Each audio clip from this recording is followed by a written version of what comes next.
All right, got another video for you. This is by YC Imaging, and it is called 3 Brutal Lessons I Learned from Not Getting Views. Hey, we all got to start somewhere, right? You know what I'm saying? Let's go. Is one of the most discouraging things that you can ever decide to be. And I've wanted to quit this multiple times. Let me tell you. Oh, I was about to say, why just... Dude, oh, I forgot to tell you, I'm trying out YouTube Premium for a month. We're gonna see how this goes. So I'm thinking there was an ad that they blocked. So we're gonna see how this goes. If this continue like this, I might keep it. I know y'all be tired of the the random stuff. The random, what's the name, popping up in the videos. And I'm gonna be honest, I'm not finna cut them out. Cause when I edit, I want to do the least amount of editing as possible so I can keep going, just pushing the videos out. But later would I actually, yeah, what's happening? It's nah, for sure. What's the favor? Tell y'all those stories and give y'all some tips so y'all don't end up in the same position that I was in, because trust me, it's not where you want to be at all. When I first started making YouTube content, I was all gas, no brakes. Talking about like 7 videos a week. Every single day I'm uploading a video. And then I realized that wasn't sustainable. So I dialed it back to 3 videos a week. And 3 videos a week was working totally fine. But you know how our creative brains get. We start overthinking. We start thinking too much. I want to upload something that is higher quality. I want to break the mold. I want to do something that's game. What you mean? Like, you got, like, what editing software you use? Changing. So what camera you got? I'm like, I'm gonna upload 1 video every 2 weeks, and boy, it was such a terrible decision. It was a really bad one. I felt so see me, because I'm doing reactions, there's like unsanitary amount of videos I could just run through, and because I'm doing I'm trying to do little to no editing, as least amount of editing as possible. I can push out 10, 20 videos, because essentially I'm just watching YouTube, giving you my humble opinion. Okay, all right. Okay, I gotta deal with what I. Yeah. So I use CapCut. It sucks that we got to pay for it now. It really does suck. However, I mean, like, okay, I came from Adobe Premiere Pro. I was an Adobe Premiere Pro fiend. I wouldn't touch After Effects for Nathan. Nobody. Just give me Premiere Pro and I was on it. But as time went on, you know what I'm saying, I was paying for the Adobe Suite too. So I was doing like Photoshop, Lightroom, all the, you know what I'm saying. If you got Adobe, you know what I'm talking about. But it got to a point where I'm like, hey man, there's something got to give, because it's getting too expensive. So I dialed that back. I still got Lightroom. I can't get that up. I'm sorry, I cannot get Lightroom up. But I do, however, pay for Pro for CapCut. They got the standard version too, which I think is like $9 or $11. The Pro is like $19. But I would say it's worth it with all the capabilities that you can do. My only gripe is that you can't. So I got a Blackmagic 6K, not the 6K Pro. If they enable you to shoot RAW up there with the Blackmagic RAW, okay, we talking. I gotta deal with what I got. I edit from my phone. To be honest, I could struggle at times with it. What kind of phone you got? And for real, okay, so once I found out they got CapCut desktop version. I stopped using the phone. I don't even like using the only time I use CapCut on the phone is to do the thumbnails for real. And like little miscellaneous stuff. But majority of the time if I'm on CapCut, I'm on the desktop or the laptop. The storage, yeah, it's getting kind of tricky. It get kind of tricky with the phone, but what I like to do, I'll dump a lot of my stuff on the computer. I got external hard drives that I'll dump it on, and so I could just start over and rebuild up the storage and stuff. So I used it in high school class. But oh, you use your phone to edit? I mean to shoot? Um and yeah, Adobe, yeah. Oh, I love that I had like all types of plugins and everything. But when CapCut came out, man, it disrupted the industry, to be honest with you. And then like with the AI capabilities, I'm not sure what Adobe Premiere Pro can do now, but at the time when CapCut came out, bro, game changer. Absolute game changer. iPhones. Oh, that's a good camera though. That's a good camera.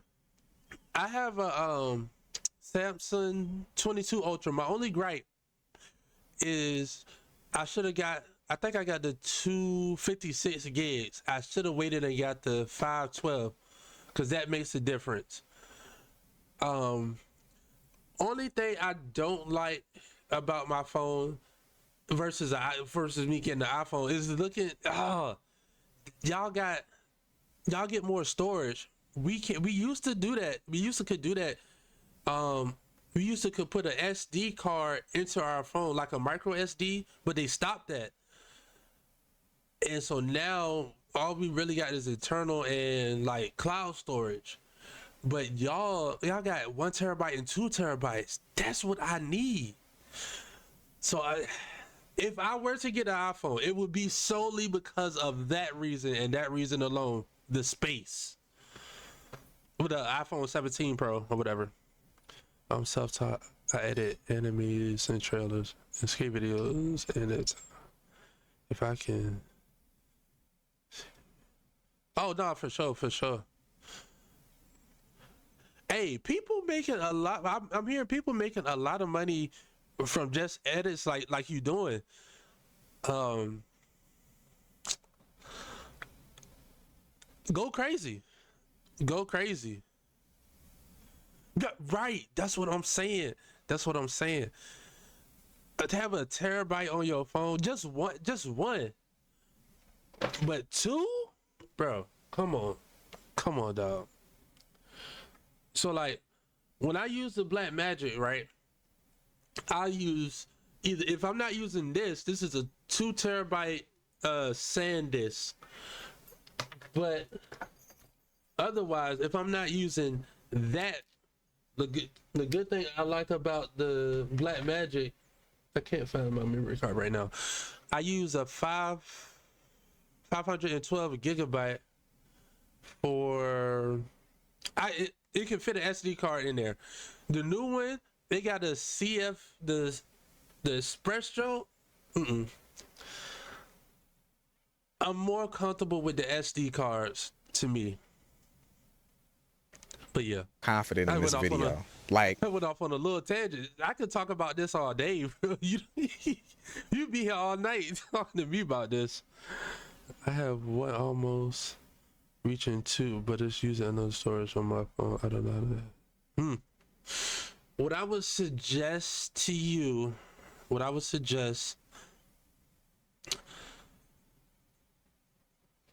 like I know you probably got pictures and like sentimental files that you don't want to lose. So I would dump the storage on your laptop or desktop, and then back it up into several places. So if something happens to that desktop or computer, ain't no sweat off your back. You know what I'm saying? Is there a difference after you? Is there a difference between?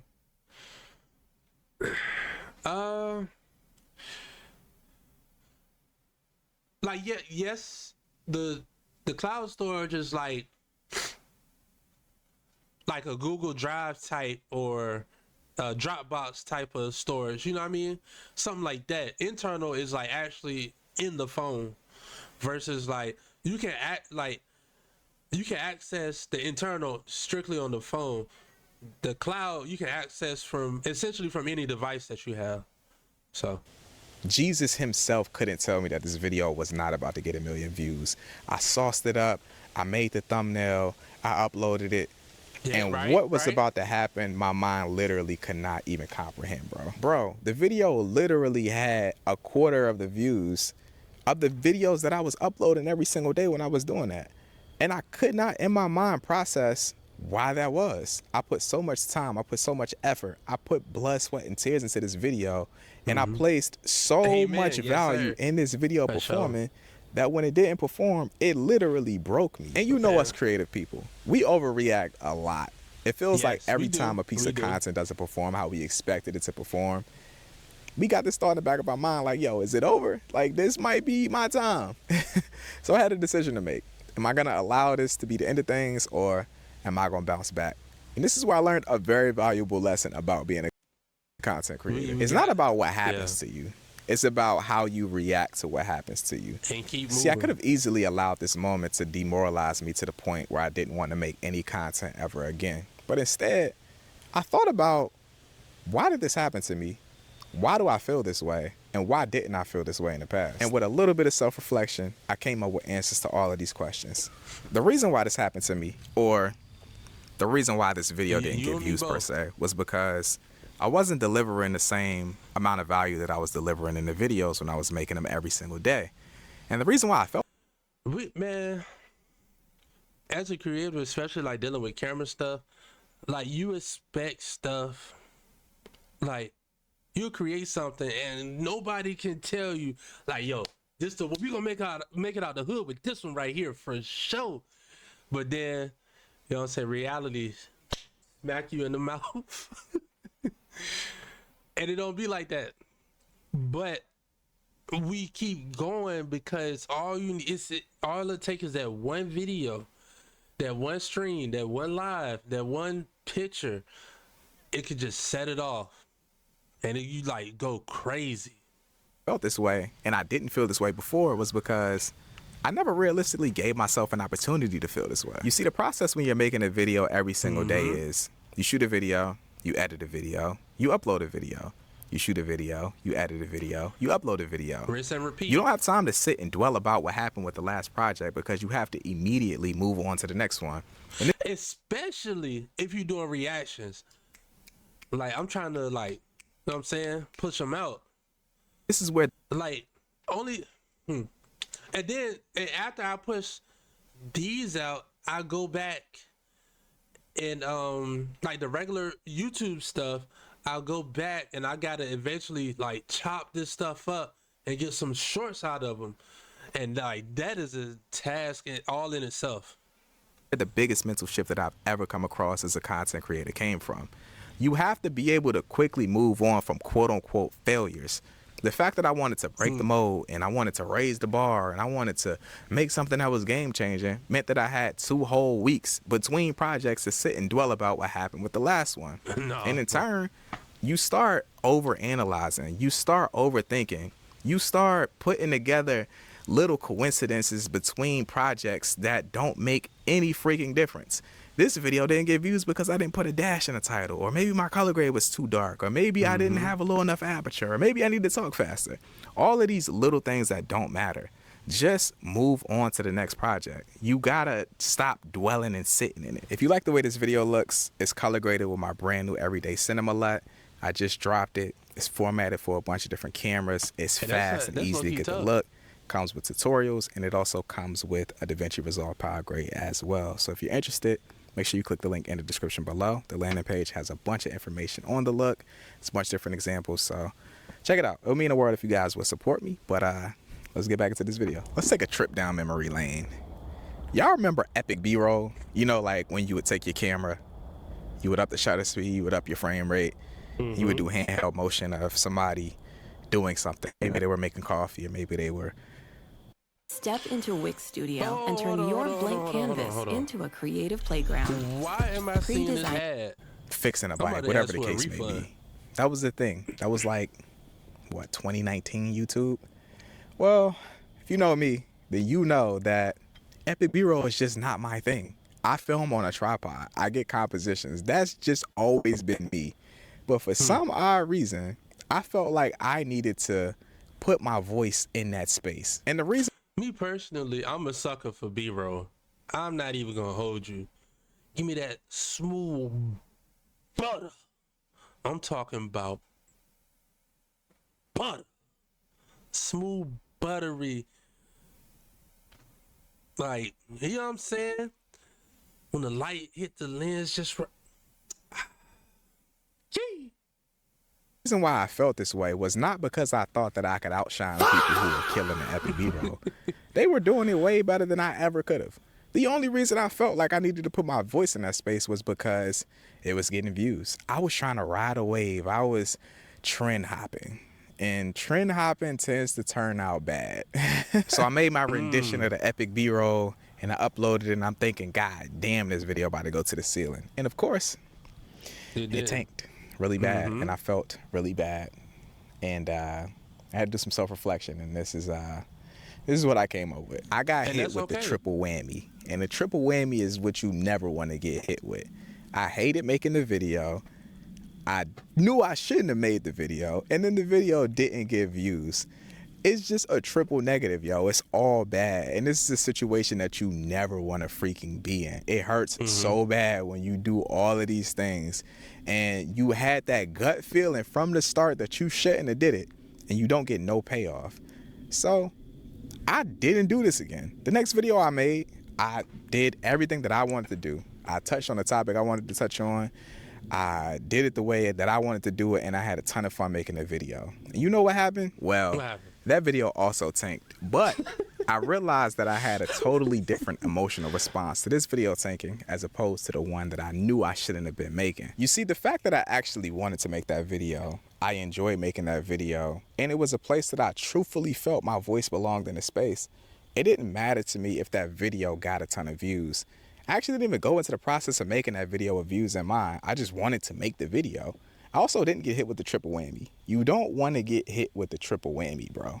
You gotta stick to your guns. Know when something is for you and know when something is not for you. If you're gonna trend ride, make sure the trend is relevant to where you see yourself in the future. Yeah. And if not, don't even do it. You really gotta stick to your guns. Like when you get dressed, right? You might throw on an outfit and you might look at yourself in the mirror and be like, I don't know if this is the outfit. But as long as you're comfortable in it, that's all that matters. I was gonna segue into this, but just give me a second to thank my sponsor. I promise y'all won't be disappointed. All right, Huckberry, probably my favorite sponsor on this channel to date. Whenever I'm showcasing their clothes in my videos, I'm like dapper down like I'm going to an event. For sure. But today you can see I'm just chilling. I got baggy sweats. This man, I love these. Huckberry has everything that you need. Clothing. I would scoop my camera and I would just film my day and just document. But eventually I got away from vlogging because I realized that if I made a video about a piece of filmmaking gear or about a filmmaking technique, it would get a lot more views. But recently, I got the itch. I wanted to get back into vlogging, but I wanted to implement my new style, showcase some of my storytelling abilities that have grown since the times that I had vlogged back in the day. So I did it. I invested a ton of time. Hold on. Setting them a little funky. I think it was frozen. There we go. Time into a vlog, probably 2 weeks. I had a million different angles. I had bridges. I had music transitions. I had voiceovers. I was telling a story. I was inspiring. I was motivating. I was doing all these cool things. And of course, I uploaded the video and nobody watched it. This is hilarious, but I'm now realizing that the theme of this video is me not getting views, self-reflecting on it, and then telling y'all what I came back from this self-reflection with. And this right here is no different. From a social standpoint, we want every video to bang. We want likes, comments, shares, subscribers. That's a normal response. I don't even want to make it seem like that's a bad thing. But every video is not for everybody. You're going to make some videos that appeal to a wider audience. When I make a video about the iPhone, I expected to get more views because the ceiling is higher. So many more people who are interested in the iPhone. It's not a million people who are interested in my life, my day-to-day life, my vlogging. And that's totally fine that's the because the sad people who truth. do like my daily life, the people That's the sad truth, though. who do want to be inspired by my journey and what I'm doing, they will love the content, and that's all that matters. I can't allow the amount of views that a vlog got to tear me away from my mission to inspire people who want to get into this. I just got to keep on doing it and understand that not every video is for everybody. The people who do tap in and the people who do love those sorts of videos, they will enjoy it. But not every video has to appeal to a million people for you to even want to make it. That's something that But it is would be completely nice. far-fetched. It would really, really, really, really, really, really be nice. Not even you know? realistic. I'm not looking forward to color grading this video. The colors are all over the place. I want to keep going, but I don't got time. Drop this video a like. Don't get discouraged. Keep at it. Hopefully this video inspired you in some sort of way. Drop it a like if you enjoyed it. With that being said, I'm out, y'all. Peace. And like he just said, make sure you like, subscribe, comment, let me know what you think down below, and give me a follow. Bow. All right. Let's look at some of his comments, see what they talking about. Top comment. Man, there's somebody whose last video just flopped. This is the exact video I needed to watch. Because they really had me feeling like I should quit. Same. The tough part about being a creator is we tend to reflect every failure back on ourselves, as if to me there must be something wrong with us or our approach. We forget we live in a universe where we can do everything right and still fail because you can't control everything. Yeah, man, that's so true. You get a like, man. I'm making a triple whammy video every week. So glad you all love about your videos. Hey man, yeah. Moral of the story: don't quit. Don't quit. Keep it going.